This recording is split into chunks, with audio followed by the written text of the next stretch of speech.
بسم اللہ الرحمن الرحیم۔ صحیح بخاری حدیث نمبر 119۔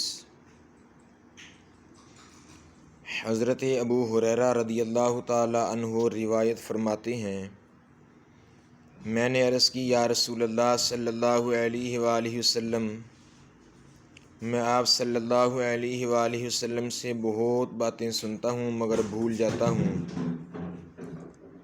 آپ صلی اللہ علیہ وآلہ وسلم نے فرمایا کہ اپنی چادر پھیلاؤ۔ میں نے اپنی چادر پھیلائی۔ آپ صلی اللہ علیہ وآلہ وسلم نے اپنے دونوں ہاتھوں کی چلو بنائی اور میری چادر میں ڈال دی۔ فرمایا کہ چادر کو لپیٹ لو۔ میں نے چادر کو اپنے بدن پر لپیٹ لیا، پھر اس کے بعد میں کوئی چیز نہیں بھولا۔ صحیح بخاری حدیث نمبر 120۔ حضرت ابو ہریرہ رضی اللہ تعالی عنہ فرماتے ہیں کہ نبی پاک صلی اللہ علیہ وآلہ وسلم سے میں نے علم کے 2 برتن یاد کر لیے ہیں، ایک کو میں نے پھیلا دیا ہے اور دوسرا برتن اگر میں پھیلاؤں تو میرا یہ نرخرا کاٹ دیا جائے۔ صحیح بخاری حدیث نمبر 121۔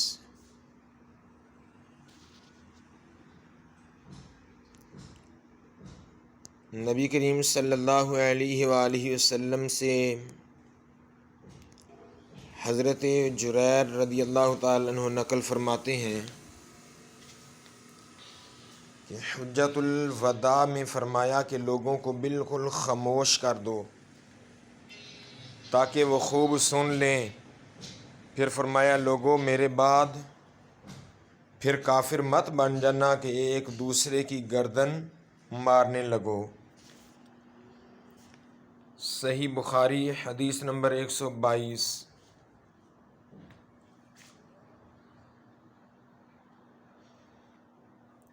حضرت ابن عباس رضی اللہ تعالی عنہما سے کہا کہ نوف بکالی کا یہ خیال ہے کہ موسیٰ علیہ السلام جو خضر علیہ السلام کے پاس گئے تھے وہ موسیٰ بنی اسرائیل والے نہیں تھے بلکہ دوسرے موسیٰ تھے۔ یہ سن کر ابن عباس بولے کہ اللہ کے دشمن نے جھوٹ کہا ہے۔ ہم سے ابی ابن کعب نے رسول اللہ صلی اللہ علیہ وآلہ وسلم سے نقل کیا کہ ایک روز موسیٰ علیہ السلام نے کھڑے ہو کر بنی اسرائیل میں خطبہ دیا تو آپ سے پوچھا گیا کہ لوگوں میں سب سے زیادہ صاحب علم کون ہے؟ انہوں نے فرمایا کہ میں ہوں۔ اس وجہ سے اللہ کا غصہ ان پر ہوا کہ انہوں نے علم کو اللہ کے حوالے کیوں نہ کر دیا۔ تب اللہ رب العزت نے ان کی طرف وحی بھیجی کہ میرے بندوں میں سے ایک بندہ دریاؤں کے سنگم پر ہے، وہ تجھ سے زیادہ عالم ہے۔ موسیٰ علیہ السلام نے عرض کی کہ اے پروردگار، میری ان سے ملاقات کیسے ہو؟ حکم ہوا کہ ایک مچھلی زنبیل میں رکھ لو، پھر جہاں تم اس مچھلی کو گم کر دو گے وہ بندہ تمہیں وہیں ملے گا۔ تب حضرت موسیٰ علیہ السلام چلے اور ساتھ اپنے خادم یوشع بن نون کو لے لیا اور انہوں نے زنبیل میں مچھلی رکھ لی۔ جب ایک پتھر کے پاس پہنچے تو دونوں اپنے سر اس پر رکھ کر سو گئے اور مچھلی زنبیل سے نکل کر دریا میں اپنی راہ بناتی چلی گئی، اور یہ بات موسیٰ علیہ السلام اور ان کے ساتھی کے لیے بے حد تعجب کی تھی۔ پھر دونوں باقی رات اور دن میں جتنا وقت باقی تھا چلتے رہے۔ جب صبح ہوئی موسیٰ علیہ السلام نے خادم سے کہا ہمارا ناشتہ لاؤ، اس سفر میں ہم نے کافی تکلیف اٹھائی ہے اور موسیٰ علیہ السلام بالکل نہیں تھکے تھے۔ مگر جب اس جگہ سے آگے نکل گئے جہاں تک انہیں جانے کا حکم ملا تھا، تب ان کے خادم نے کہا، کیا آپ نے دیکھا تھا کہ جب ہم صخرا کے پاس ٹھہرے تھے تو میں مچھلی کا ذکر بھول گیا؟ یہ سن کر حضرت موسیٰ علیہ السلام بولے کہ یہ وہ جگہ ہے جس کی ہمیں تلاش تھی۔ وہ پچھلے پاؤں واپس ہو گئے۔ جب پتھر تک پہنچے تو دیکھا کہ ایک شخص کپڑا اوڑھے ہوئے موسیٰ علیہ السلام نے انہیں سلام کیا۔ خضر علیہ السلام نے کہا، تمہاری سرزمین میں سلام کہاں؟ پھر موسیٰ علیہ السلام نے کہا کہ میں موسیٰ علیہ السلام ہوں۔ خضر علیہ السلام بولے کہ بنی اسرائیل کے موسیٰ؟ انہوں نے جواب دیا، ہاں۔ پھر کہا، کیا میں آپ کے ساتھ چل سکتا ہوں تاکہ آپ مجھے ہدایت کی وہ باتیں بتلائیں جو اللہ نے خاص آپ ہی کو سکھلائی ہیں؟ خضر علیہ السلام بولے کہ تم میرے ساتھ صبر نہیں کر سکو گے۔ اے موسیٰ، مجھے اللہ نے ایسا علم دیا ہے جسے تم نہیں جانتے، اور تم کو جو علم دیا ہے اسے میں نہیں جانتا۔ اس پر موسیٰ علیہ السلام نے کہا، اللہ نے چاہا تو آپ مجھے صابر پاؤ گے، اور میں کسی بات میں آپ کی نافرمانی نہیں کروں گا۔ پھر دونوں دریا کے کنارے کنارے پیدل چلے۔ ان کے پاس کوئی کشتی نہ تھی کہ ایک کشتی ان کے سامنے سے گزری تو کشتی والوں سے انہوں نے کہا کہ ہمیں بٹھا لو۔ خضر علیہ السلام کو انہوں نے پہچان لیا اور بغیر کرایہ کے سوار کر لیا۔ اتنے میں ایک چڑیا آئی اور کشتی کے کنارے پر بیٹھ گئی۔ پھر سمندر میں اس نے ایک یا دو چونچیں ماریں۔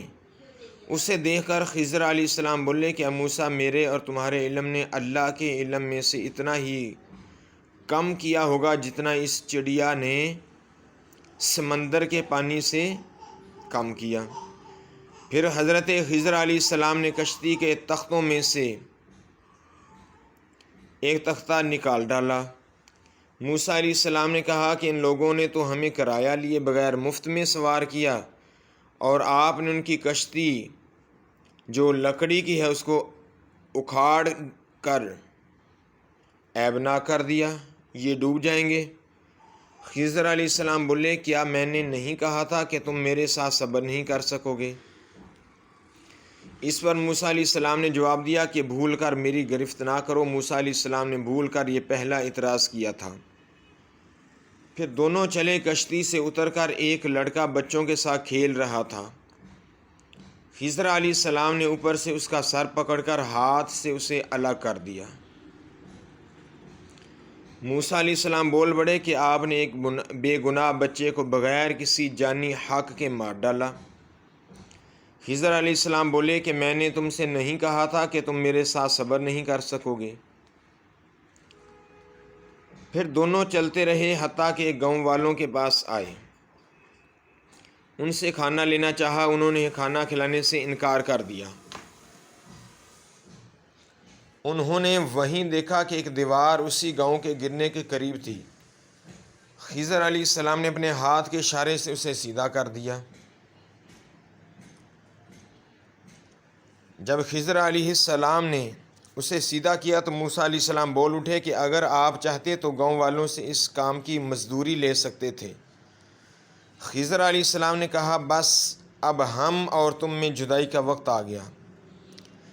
جناب محبوب کبریا رسول اللہ صلی اللہ علیہ وآلہ وسلم فرماتے ہیں کہ اللہ موسیٰ علیہ السلام پر رحم فرمائے۔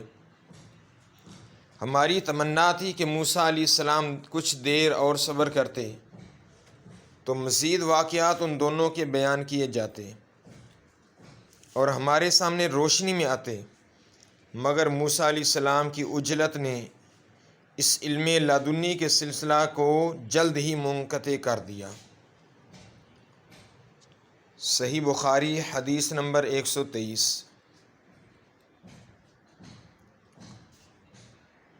ابو وائل سے روایت ہے، وہ حضرت ابو موسیٰ رضی اللہ تعالیٰ عنہ سے روایت کرتے ہیں کہ ایک شخص رسول اللہ صلی اللہ علیہ وآلہ وسلم کی خدمت اقدس میں حاضر ہوا اور اس نے عرض کی کہ یا رسول اللہ صلی اللہ علیہ وآلہ وسلم، اللہ کی راہ میں لڑائی کی کیا صورت ہے؟ کیونکہ ہم میں سے کوئی غصہ کی وجہ سے اور کوئی غیرت کی وجہ سے جنگ کرتا ہے۔ تو آپ صلی اللہ علیہ وآلہ وسلم نے اس کی طرف سر اٹھایا، اور سر اس لیے اٹھایا کہ پوچھنے والا کھڑا ہوا تھا۔